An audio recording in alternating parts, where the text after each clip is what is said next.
तो गाइस क्या हाल है। Welcome back to WFT what fans talk about football. मेरा नाम है आकाश और आज के इस वीडियो में हम बात करेंगे कल रात हुए रियल मैड्रिड और ओसासुना के मैच के बारे में, जहां पर ओसासुना ने 2-1 से मैड्रिड को एल सदार स्टेडियम पे हराया था। और ये डिफीट या अपसेट कोई नॉर्मल बात भी नहीं थी क्योंकि और 2011 के बाद मैड्रिड ने पहली बार ओसासुना के अगेंस्ट लॉस लिया है, क्योंकि किसी ने एक्सपेक्ट भी नहीं किया था कि एल सदार स्टेडियम पे मैड्रिड पॉइंट्स ड्रॉप कर सकती है। तो चलिए शुरू करते हैं। और आज के इस वीडियो में हम सिर्फ स्कोरलाइन के बारे में बात नहीं करेंगे, हम देखेंगे कि मैड्रिड की साइड से क्या क्या गलती हुई थी और ओसासुना ने उसके ऊपर मास्टर स्ट्रोक कैसे खेला। सबसे बड़ी प्रॉब्लम जो मैड्रिड में दिखी थी कल के मैच में वो थी आउट ऑफ पोजीशन स्विप मैड्रिड का। क्योंकि जब मैड्रिड के पास बॉल होती है और अचानक से वो पोजीशन लूज करते हैं, तो मैड्रिड की डिफेंस और मैड्रिड के प्लेयर्स पिच पे एकदम स्कैटर्ड दिख रहे थे। इसको बोलते हैं रेस्ट डिफेंस। और भाई ये कल के मैच में बिल्कुल भी मिसिंग था। आर्बेलुआ ने प्लेयर्स को अटैकिंग फ्रीडम तो दी थी, पर इसके वजह से डिफेंसिव ट्रांजिशंस जो हो रहे थे, सामने वाली टीम की काउंटर अटैक जब पड़ रही थी, तो मैड्रिड एकदम ओपन हो जा रही थी, उनके सेंटर बैक्स एंड डिफेंस एकदम ओपन हो जा रहे थे। और ओसासुना ने इसी वीकनेस को बार बार टारगेट किया। बॉल जीतो, काउंटर अटैक मारो और मैड्रिड के सेंटर बैक्स को एक्सपोज करो। ऐसे कह सकते हैं कि ये सिस्टम फेलियर नहीं था, ये एक इंडिविजुअली प्लेयर्स जो है अपना इम्पैक्ट नहीं डाल पा रहे या उनकी गलतियां थे। अगर बात करें ओसासुना के जो मास्टर स्ट्रोक की बोल रहा हूँ मैं या उनके गेम प्लान के बारे में, तो ओसासुना ने गेम स्टार्ट किया था या ऑन पेपर जो नंबर्स थे उनके उनके थे 5-3-2। यानी पांच डिफेंडर्स थे, तीन मिडफील्डर्स और दो अटैकर, दो स्ट्राइकर्स के।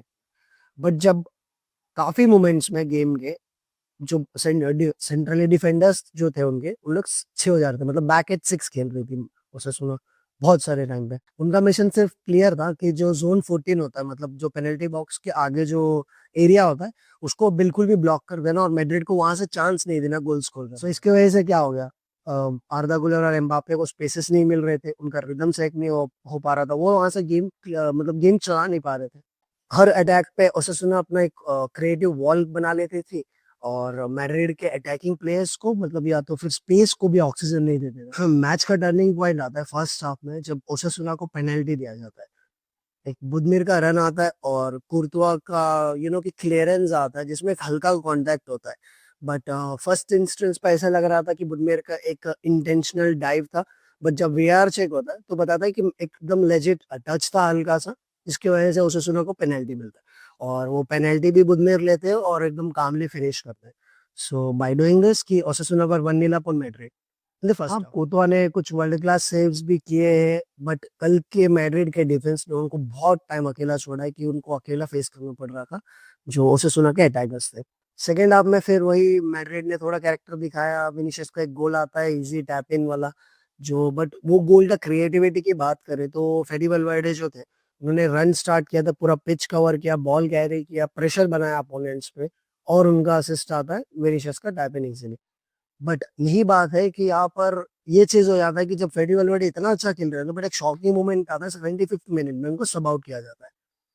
अब जब जो प्लेयर तुम्हारे टीम का इंजन जैसा चल रहा है, नॉट ओनली दिस मैच, इसके पहले वाले मैचेस से भी बहुत सारे काफी टाइम से रियल मैड्रिड का इंजन बने खेल रहे थे मिडफील्ड में, फेडी वैल्वर्डे और कभी राइट बैक में, तो उनको ही सब आउट करते हैं। और उनको सब आउट करके किसको लेके आते हो, एक स्ट्राइकर लेके आते हो, गोंजालो गार्सिया को।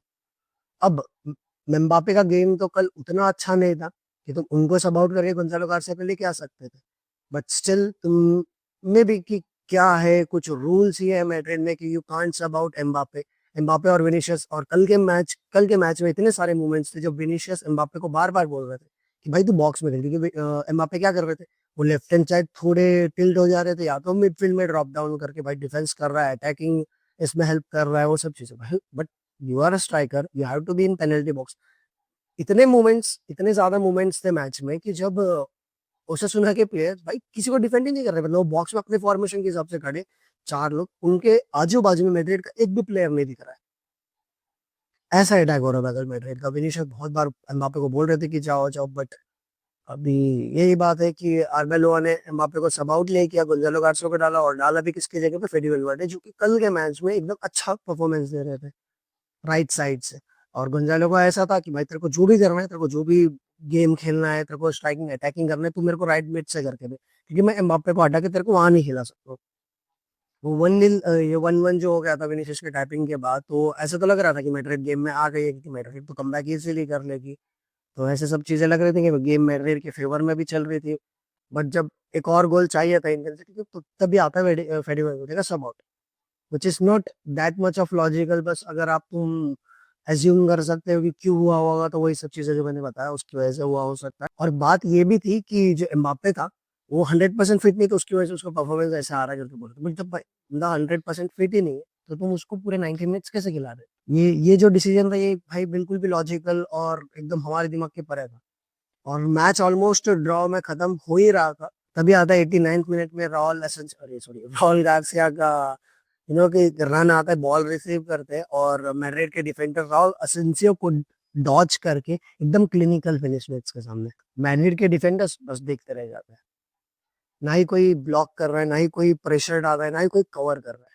और तो मुझे लगता है कि मैड्रिड के हारने का जो दो रीजन हो सकते हैं, वो था उनका रस डिफेंस या जो काउंटर्स पे उनका ट्रांजिशन पे जो डिफेंस खुल रही थी वो, और सेकंड उनके सब्स्टिट्यूशंस।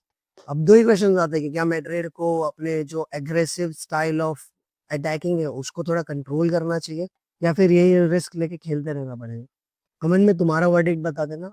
और आज रात होने वाला है बार्सिलोना वर्सेस लेवांते का match x Spotify camp new की, और इन्होंने ला लीगा का टेबल फिर से ओपन छोड़ा है कि Barcelona if Barcelona wins this match they can climb to the top of the table. तो वही है, लेट्स वॉच दैट। और मिल रहा हूँ मैं आपसे अगले वीडियो में। Take care.